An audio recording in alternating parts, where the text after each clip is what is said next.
नमस्कार दोस्तों, आप देख रहे हैं गेट अप स्टडी चैनल।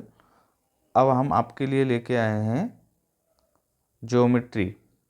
तो सबसे पहले प्रश्न आप देखते हैं ज्योमेट्री का, जो है ए ओ ए सी की वैल्यू हमारी 40 डिग्री है और ए बी सी की हमें वैल्यू बतानी है।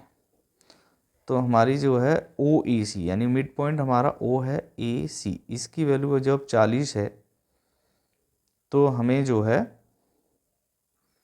ए बी सी की वैल्यू बतानी है, यानी ए बी सी यानी ऊपर हमें एक और क्या बनाना पड़ेगा, त्रिभुज बनाना पड़ेगा। तो जब इसकी वैल्यू हमारी जब 40 है तो हमें पता है त्रिभुज के तीनों अंतःकोणों का मान कितना होता है, 180 होता है। तो ये 40 है तो ये 100 होना चाहिए।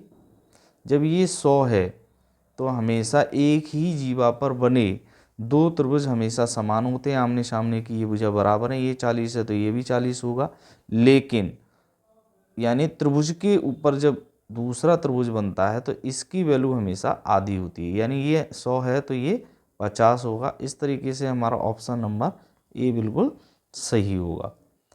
अब क्वेश्चन नंबर 2 की तरफ चलते हैं। तो क्वेश्चन नंबर 2 क्या है, एंगल बी ओ सी की वैल्यू हमारी 150 है, यानी ये 150 है। बी डी सी की वैल्यू बतानी है, यानी इसकी वैल्यू बतानी है। तो ये 150 है तो ये कितने होना चाहिए, आधा होना चाहिए, यानी हमारा 75 होना चाहिए बिल्कुल। जब ये 75 है तो ये वाली वैल्यू कितनी होनी चाहिए, बी डी सी की वैल्यू। तो यानी 180 में से 75 हम घटा देंगे तो 105 डिग्री इसकी वैल्यू होनी चाहिए। तो ऑप्शन नंबर सी बिल्कुल राइट होगा। अब हम क्वेश्चन नंबर 3 की तरफ चलते हैं। तो क्वेश्चन नंबर 3 में आप देखेंगे कि एंगल ए ओ बी की जो वैल्यू है वो 120 है। तो बी ए क्यू की वैल्यू बतानी है, यानी बी ए क्यू। तो हम देखेंगे कि जब इसकी वैल्यू हमारी 120 है तो इसकी वैल्यू क्या होगी, इसकी वैल्यू हमारी हाफ होगी, आधी होगी, यानी 60 होगी। जब ये 60 है तो एक ही जीवा पर बने दो त्रिभुज हमेशा समान होते हैं, तो उस पर जो स्पर्श रेखा है उस पर भी बने एंगल जो है कोण हमेशा समान होते हैं। यानी इस पर अगर ये 60 है तो इसकी भी वैल्यू हमेशा 60 आएगी। इस तरीके से इस क्वेश्चन का answer option number B 60 degree होगा। क्वेश्चन नंबर 4 की तरफ हम देखते हैं। क्वेश्चन नंबर 4 जो है बहुत ही आसान है। एक ही जीवा पर दो त्रिभुज बने हुए हैं, आप देखेंगे एक बना हुआ है ए बी सी, दूसरा बना हुआ है बी डी सी। तो जो वैल्यू है हमारी बी डी सी की वैल्यू जो है बी डी सी यानी 40 डिग्री दे रखी है, बी सी ए की भी वैल्यू दे रखी है 30 डिग्री। जब इसकी डिग्री हमारे 30 डिग्री वैल्यू दे रखी है तो एक एक त्रिभुज लेते हैं, ये आमने सामने की भुजा हमेशा बराबर होगी। तो अब ए बी सी की वैल्यू हमें बताना है, तो ए बी सी की वैल्यू बताना है। तो ये 40 है, ये 30 है, 70 हो गया। तो जब त्रिभुज के तीनों अंतःकोणों का मान होता है 180, जब दो एंगल हमारे 70 हैं, 70 डिग्री हैं, तो चौथा हमारा 110 डिग्री होगा। यानी 180 में से 70 को सब्ट्रैक्ट कर देंगे और 110 डिग्री हमारा आंसर बिल्कुल सही होगा, यानी ऑप्शन नंबर बी होगा। आप देख रहे हैं कि इस प्रकार के ज्योमेट्री के क्वेश्चन जो हैं यूपी टेट और सी टेट और राजस्थान के रीट एग्ज़ाम में ज़्यादातर मिलते हैं। यानी टेट के एग्ज़ाम में हमें बहुत ज़्यादा मात्रा में ये प्रश्न मिल जाते हैं और बिना पेन उठाए बहुत ही कम समय में यानी 10 से 30 सेकंड में हम इसका आंसर बिल्कुल बिना पेन उठाए जो है दे सकते हैं। अब क्वेश्चन नंबर हम 5 की तरफ चलते हैं। तो क्वेश्चन नंबर 5 क्या है, angle C A B 30 degree, angle A O B वृत्त का व्यास बताना है। तो सी ए बी हमारा क्या है, सी ए वी यानी इसकी वैल्यू जब हमारी कितनी है, इसकी वैल्यू 30 है, तो 30 हमेशा त्रिज्या का जो है व्यास हमेशा दुगना होता है, तो कितना होगा, 60 डिग्री होगा। ये हमें पता करना था। अब क्वेश्चन नंबर 6 की तरफ चलते हैं। क्वेश्चन नंबर 6 में क्या है, BAC, एंगल BAC की वैल्यू 80 डिग्री है, यानी BAC इसकी वैल्यू जो है 80 डिग्री है। DCE की वैल्यू हमें बतानी है, यानी एक ही जीवा पर हमारा जो है ये स्पर्श रेखा है, बाहर तक निकले हुआ है, इसकी जो है एंगल की वैल्यू बतानी है। तो जब हमें पता है कि एक ही जीवा पर बना चाहे चक्री चतुर्भुज हो और चाहे त्रिभुज हो, वो हमेशा समान होता है, तो वैल्यू हमेशा समान ही होगी। तो जब इसकी वैल्यू 80 डिग्री है तो इसकी भी वैल्यू 80 डिग्री होनी चाहिए। तो ऑप्शन नंबर बी हमारा बिल्कुल सही होगा, करेक्ट होगा। तो क्वेश्चन नंबर अब 7 की तरफ चलते हैं। तो क्वेश्चन नंबर 7 में क्या है, एंगल POK की वैल्यू 60 डिग्री है, तो एंगल PQR की वैल्यू पता करनी है। तो POR की वैल्यू हमारी कितनी है, 60। तो इस पर भी एक और हम त्रिभुज बना लेते हैं। जब ये 60 है तो ये कितनी होनी चाहिए, आधी होनी चाहिए, 30 डिग्री। जब ये 30 डिग्री का है तो इसकी वैल्यू क्या होनी चाहिए, यानी 180 होनी चाहिए। त्रिभुज के तीनों अंतःकोणों का योग 180 होता है। जब ये 30 है तो ये 150, यानी 180 में से अगर 30 सब्ट्रैक्ट कर देंगे तो 150 हमारी वैल्यू PQR की पता हो जाएगी, यानी ऑप्शन नंबर बी बिल्कुल करेक्ट होगा। अब क्वेश्चन नंबर 8 की तरफ चलते हैं। क्वेश्चन नंबर 8 में बहुत ही आसान है।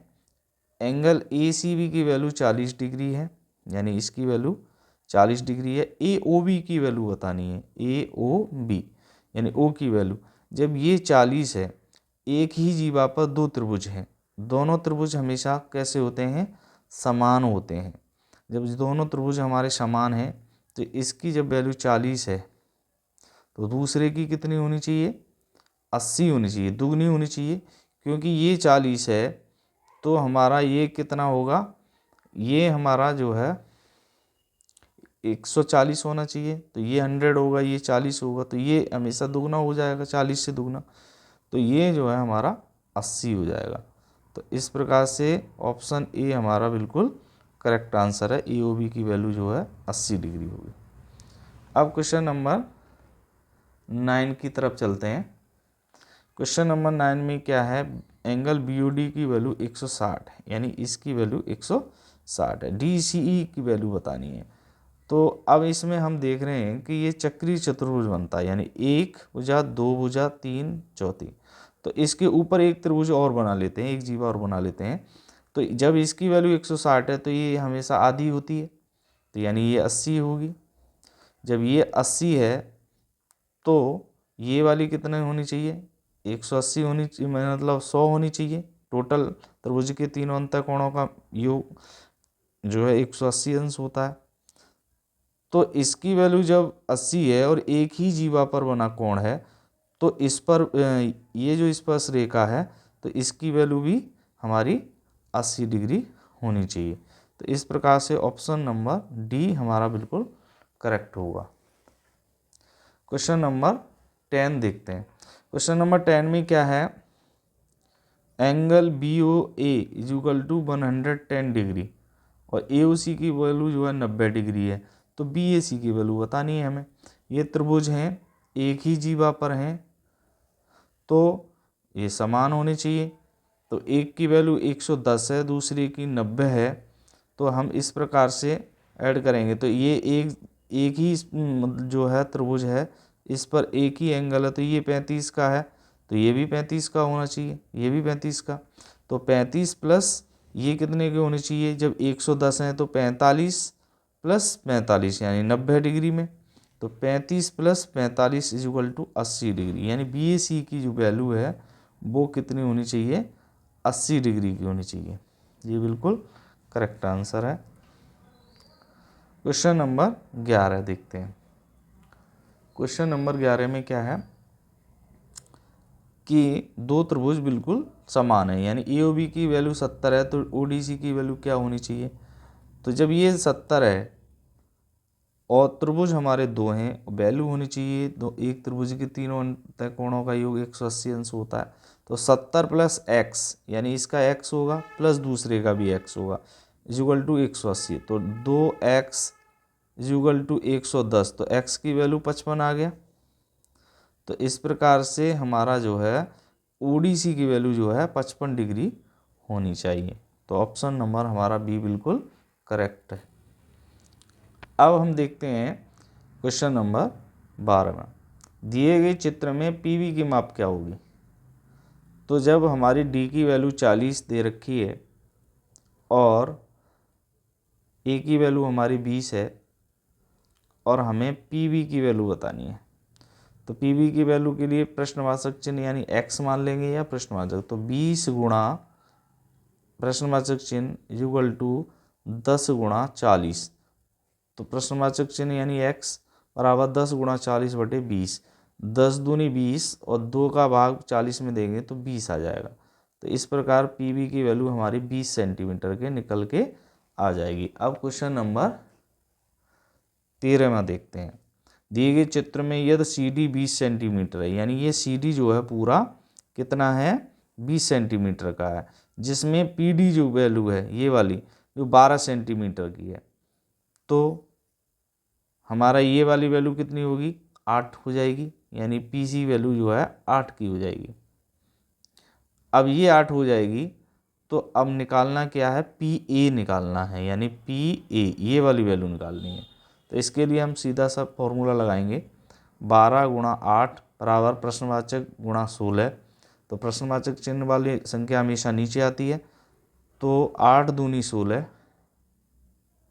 और 2 का भाग 12 में दिया तो 6 आ गया।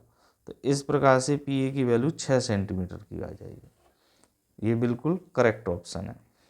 आई होप आपकी समझ में आ रहा होगा।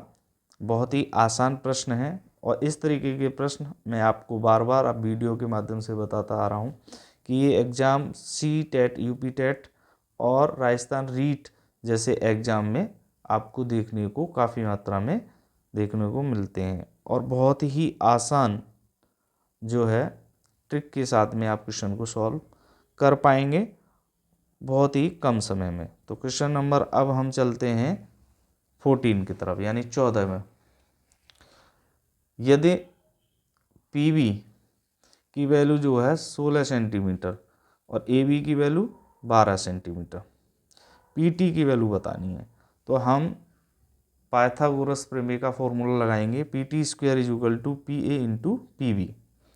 तो पी ए की वैल्यू जो है हमारी कितनी है 4 और पी वी की वैल्यू कितनी है 16। तो 16 चौका 64, जब यहाँ से स्क्वायर ख़त्म करेंगे तो रूट लग जाएगा, तो अंडर रूट 64, 64 का जो है रूट हम निकालेंगे तो 8 आएगा। तो 8 सेंटीमीटर हमारी पी टी की माप निकल आएगी। तो ये ऑप्शन नंबर ए बिल्कुल करेक्ट है। अब अंतिम प्रश्न की तरफ चलते हैं। क्वेश्चन नंबर 15, ओ सी की वैल्यू 5 सेंटीमीटर है, ए वी की वैल्यू 8 सेंटीमीटर है, ओ एम, इसमें भी हमारा जो है पाइथागोरस प्रमेय का फॉर्मूला लगेगा। तो ये लंब, कर्ण और आधार हमें पता है, तो ओ एम का जो स्क्वायर है वो हमें निकालना है। तो 5 का स्क्वायर बराबर 4 का स्क्वायर प्लस ओ एम का स्क्वायर। तो ओ एम का स्क्वायर जब निकालेंगे तो 55 25 और 4 चौक 16, यानी इसको ट्रांसपोजिंग कर देंगे, पक्षांतर कर देंगे, 25 में 16 गया तो 9। जब यहाँ से स्क्वायर ख़त्म करेंगे तो रूट में चढ़ा देंगे और 9 का रूट जो होता है वो 3 होता है। तो ओ एम की वैल्यू हमारी 3 सेंटीमीटर, यानी ऑप्शन नंबर ए बिल्कुल सही है। इस प्रकार से आपने ज्योमेट्री के अंदर 1 से 15 तक के क्वेश्चन देखे। इन प्रश्नों को बार बार हम रिवीजन करेंगे, आपके बिल्कुल सटीक समझ में आ जाएंगे और एग्ज़ाम आने वाले सी टेट के एग्ज़ाम में आपको देखने को मिल जाएंगे। तो इस प्रकार से आप गेटअप स्टडी चैनल को लाइक करें, सब्सक्राइब करें और शेयर करें। कमेंट करके ज़रूर बताएं कि आपको वीडियो ये कैसा लगा, जिससे आने वाले समय में हम अच्छी से अच्छी वीडियो आपके लिए लाते रहें। मैथमेटिक्स में। धन्यवाद।